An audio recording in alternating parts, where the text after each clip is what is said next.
ಸ್ನೇಹಿತರೆ, ಕೊರೋನಾ ಆಕ್ರಮಣದಿಂದ ಒದ್ದಾಡ್ತಾ ಇರೋ ವಿಶ್ವ ಇದೀಗ ಮಿಡತೆಗಳ ಆಕ್ರಮಣದಿಂದ ಮತ್ತಷ್ಟು ಕಂಗಾಲಾಗಿದೆ.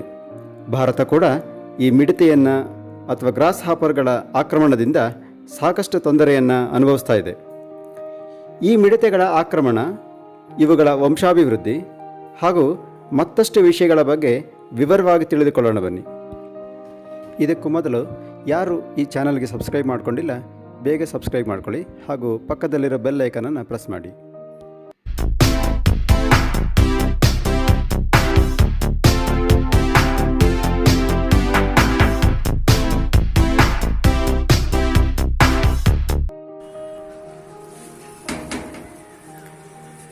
ಈ ಮಿಡತೆ ಅಥವಾ ಗ್ರಾಸ್ ಹಾಪರ್ಗಳ ಜರ್ನಿ ಹೇಗಿದೆ ಅಂತಂದರೆ, ಈಸ್ಟ್ ಆಫ್ರಿಕಾದಿಂದ ಪ್ರಾರಂಭ ಆಗಿ Europe, Iran, Yemen, Saudi Arabia, Pakistan, ನಂತರ ಭಾರತದ ಮೇಲೂ ದಾಳಿ ನಡೆಸ್ತವೆ. ಕೋಟ್ಯಾಂತರ ಸಂಖ್ಯೆಯಲ್ಲಿ ಇರುವ ಈ ಮಿಡತೆಗಳನ್ನು ಓಡಿಸೋದೇ ಒಂದು ಹರಸಾಹಸ ಅಂತ ಅನ್ಬೋದು.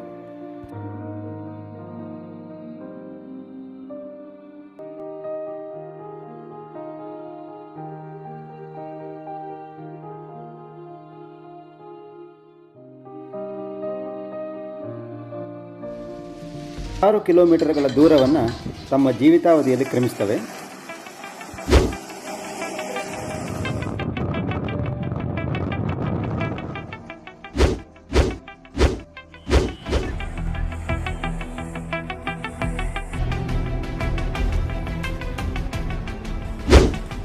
ಹೀಗೆ ಹಾರ್ತಾ ಹಾರ್ತಾ ಇದೀಗ ಭಾರತದ ಮೇಲೂ ದಾಳಿ ಇಟ್ಟಿವೆ. ಮಿಡತೆಗಳ ದಾಳಿಗೆ ಉತ್ತರ ಭಾರತದ ಬಹುತೇಕ ರಾಜ್ಯಗಳು ತತ್ತರಿಸಿ ಹೋಗಿವೆ. ರಾಜಸ್ಥಾನ, ಪಂಜಾಬ್, ಹರಿಯಾಣ, ಮಧ್ಯಪ್ರದೇಶ, ಗುಜರಾತ್ ಹೀಗೆ ಅನೇಕ ರಾಜ್ಯಗಳನ್ನು ದಾಟಿ ಇದೀಗ ಕರ್ನಾಟಕದ ಕಡೆ ಮುಖ ಮಾಡಿದವೆ.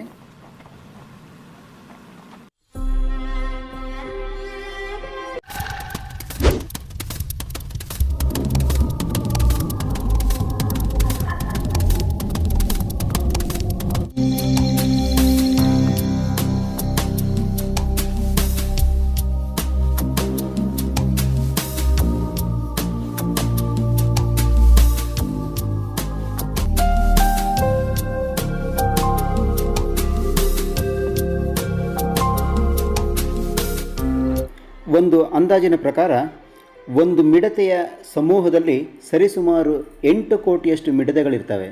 ಇವು 35,000 ಜನರ ಆಹಾರವನ್ನು ತಿಂದು ಮುಗಿಸ್ತವೆ.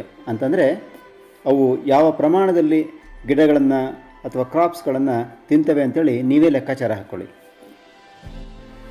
ಈ ವರ್ಷ ಕೊರೋನಾ ವೈರಸ್ ಭೀತಿಯಿಂದ ಆಹಾರ ಉತ್ಪಾದನೆಯಲ್ಲಿ ಕೊರತೆ ಉಂಟಾಗಿದೆ. ಇದರಿಂದಾಗಿ ಮಿಡತೆಗಳಿಗೂ ಸರಿಯಾಗಿ ಆಹಾರ ಸಿಗ್ತಾ ಇಲ್ಲ. ಹೀಗಾಗಿ ಎಲೆ, ಹೂವು, ಹಣ್ಣು ಸೇರಿದಂತೆ ಎಲ್ಲ ಹಸಿರು ತರಕಾರಿಗಳನ್ನು ಮಿಡತೆಗಳು ತಿಂತಾ ಇವೆ.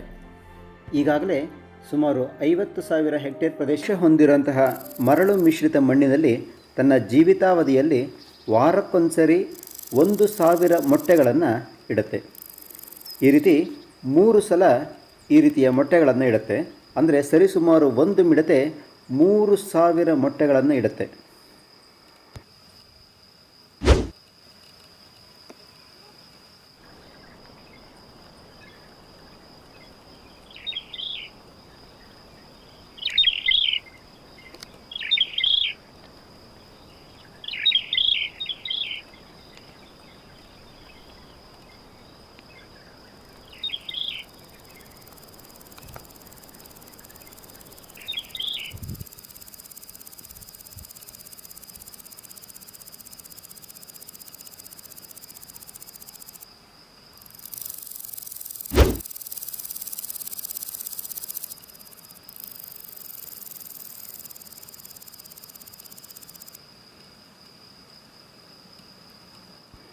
ಕೆಲವೊಂದು ಜಾತಿಯ ಮಿಡತೆಗಳು ಈ ಮೊಟ್ಟೆಗಳನ್ನು ತಮ್ಮ ಮೈಮೇಲೆ ಇಟ್ಕೊಂಡು ಸುತ್ತಾಡ್ತವೆ.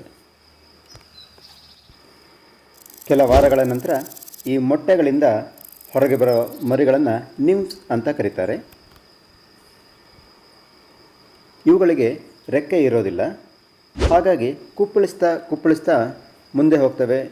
ದಾರಿಯಲ್ಲಿ ಸಿಗುವಂತಹ ಗಿಡಗಳನ್ನು ತಿಂತವೆ. ನಂತರ ದೊಡ್ಡ ಮಿಡತೆಯಾಗಿ ತನ್ನ ಜೀವನ ಚಕ್ರವನ್ನು ಮತ್ತೆ ಮುಂದುವರಿಸ್ತವೆ.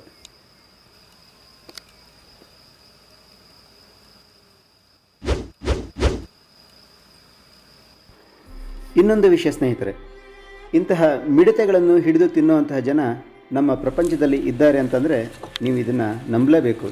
ನೋಡಿ, ಇದ್ರ ಬಗ್ಗೆ ಒಂದು ಸಣ್ಣ ವಿಡಿಯೋನ ನೋಡ್ಕೊಂಡು ಬರೋಣ ಈಗ.